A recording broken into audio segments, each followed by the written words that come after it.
Apa sebab pembangunan keluarga ini perlu? Karena memang kondisi kita di keluarga kita masing-masing, masalah ketahanan keluarga kita itu masih, ya boleh dikatakan masih lemah. Makanya dalam kondisi pandemi COVID ini juga harapan kami kepada para penyuluh semuanya, koordinator balai, supaya tetap terus kampanyekan.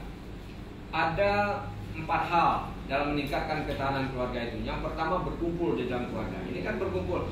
Kalau dulu 20 menit kita anjurkan, kalau sekarang 24 jam lebih pun kita sudah berkumpul sama keluarga kita. Maka kita khawatir. Kita khawatir apa? Takut kita corona yang negatif, bilang orang itu.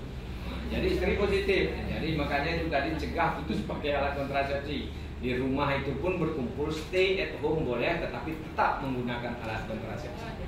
Suatu keadaan harus kita rencanakan, semua harus kita rencanakan. Biarpun itu kehamilan, biarpun itu kegiatan harian, biarpun kegiatan yang harus kita lakukan, semua harus ada planning. Kalau tidak ada planning, sesuatu itu tidak akan berhasil. Kalau tidak ada kerjasama, sesuatu itu tidak akan berhasil. Jadi kerja sendiri tidak akan maksimal. Jadi saya selaku ketua IPI di sini,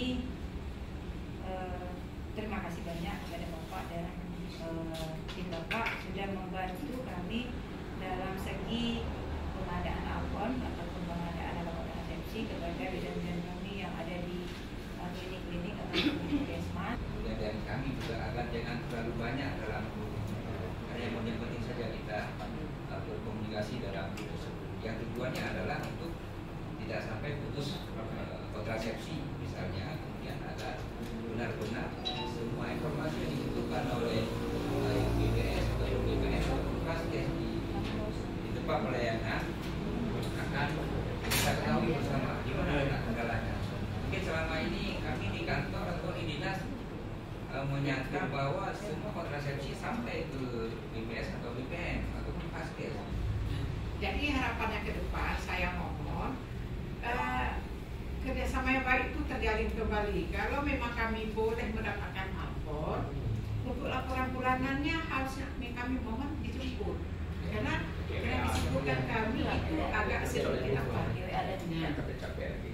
Kebetulan kantor yang kecamatan itu hanya berapa meter dari klinik saya, setahu dekat.